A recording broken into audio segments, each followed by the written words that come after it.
आज हमारे मुल्क हिंदुस्तान पर और या यूं कहिए कि पूरी दुनिया पर कोरोना वायरस का एक बहुत बड़ा इफेक्ट, एक बहुत बड़ी वबा पूरी दुनिया में फैली हुई है। उसी के तहत हमारे हिंदुस्तान में लॉकडाउन चल रहा है और इस लॉकडाउन की एक बहुत बड़ी वजह है। वो वजह ये है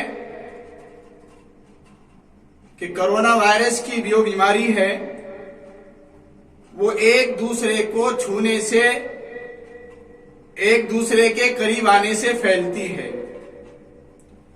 बहुत सारे मुल्क जहां पर यह बीमारी पहले फैली है वहां पर इसी तरीके से एक दूसरे के करीब आने से, एक दूसरे को छूने से, एक दूसरे से संपर्क में रहने से यह बीमारी फैली है। और इस बीमारी का असल इलाज अगर कोई है या इस बीमारी को आगे बढ़ने से रोका जा सकता है तो उसका जरिया सिर्फ लॉकडाउन है और लॉकडाउन ही हमारे हिंदुस्तान में हुआ है। मेरे सभी हिंदू मुसलमान भाइयों से एक अपील, एक रिक्वेस्ट है कि अल्लाह के वास्ते, ईश्वर के वास्ते अपनी जिंदगियों की कीमत को समझें और इस लॉकडाउन का पूरे तरीके से पालन करें। क्योंकि ऐसा नहीं है कि आप प्रशासन के डर से लॉकडाउन का पालन करें या बहादुरी दिखा के या आप हिम्मत दिखा के, ताकत दिखा के मुझे कुछ नहीं हो सकता, आप कहें कि मेरे को बीमारी लगेगी नहीं और मैं लॉकडाउन का पालन नहीं करूंगा, तो ऐसा नहीं है। हमारे सामने पूरी दुनिया की रिपोर्टें हैं और पूरी दुनिया की कंडीशन ये है कि वहां पर बड़े बुजुर्ग लोगों को हॉस्पिटल से वापस कर दिया जाता है कि आप जाओ, आपका कोई इलाज हमारे पास नहीं है, हमें नौजवानों को बचाना है। बहादुरी ये नहीं है कि हम एक दूसरे के संपर्क में आए, बीमारी से न डरें, बल्कि बहादुरी ये है कि अपने परिवार की और अपनी हिफाजत करें, अपने आप को लॉकडाउन का पालन करके एकांत में रहें।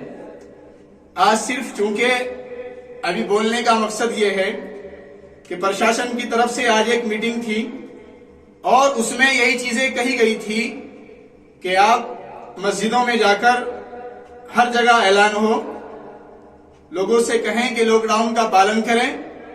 जिंदगी की सबसे बड़ी कीमती चीज होती है। अगर अल्लाह ना करे, ईश्वर ना करे, किसी इंसान को कोरोना हो गया तो घर के लोग शक्ल तक नहीं देख पाते उसकी। अभी एक वाकया था कि एक पेशेंट ने कहा, कोरोना पॉजिटिव ने, कि मुझे अपने घर को देखना है। जिस वक्त घर वालों को बुला के लेके आए, घर वालों ने खुद आने से मना कर दिया। तो अल्लाह ना करे किसी के साथ ऐसा हादसा हो, हर इंसान की अल्लाह हिफाजत करे, लेकिन हिम्मत, ताकत, घमंड दिखाकर ऐसा ना हो कि हम लॉकडाउन का पालन ना करें और फिर ये बीमारी जो आज पूरी दुनिया में फैल रही है ये और मजबूत तरीके से फैले। अल्लाह इससे बचा कर रखे।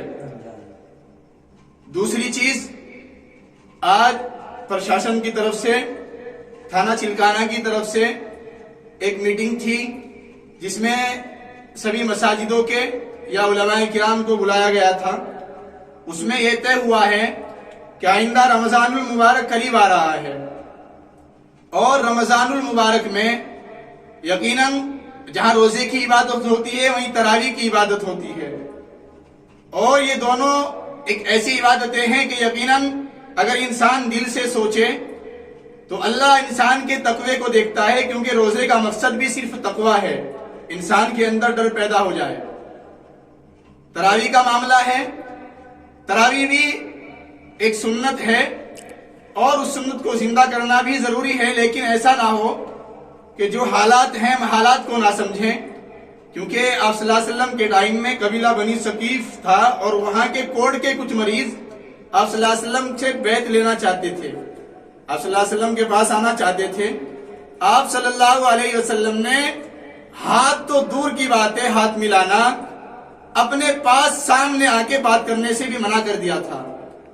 उन हालात को देखें कि ये हालात अब से पहले भी दुनिया पे आए हैं, आप सल्लल्लाहु अलैहि वसल्लम के टाइम भी आए हैं।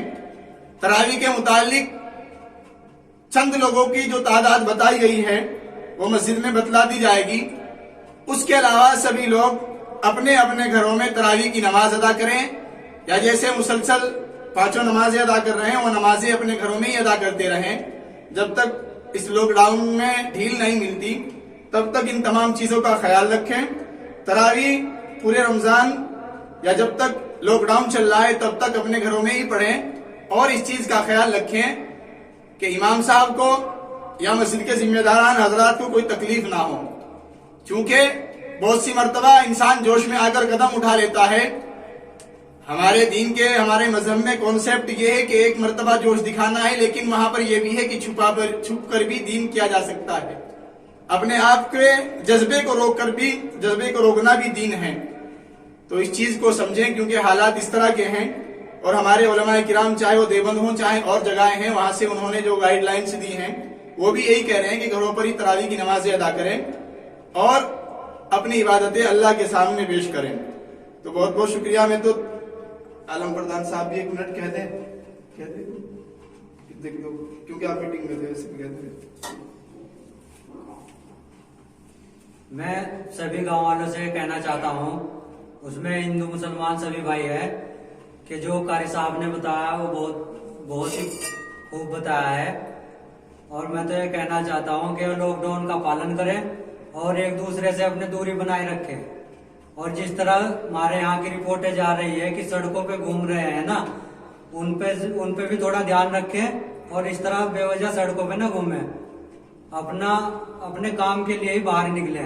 और जो प्रशासन की तरफ से आया है ना ऐलान करने का, वो तो इसे ध्यान में रखते हैं, जो अपने घर में ही तरावी पढ़े और अपने घर के ही पढ़े।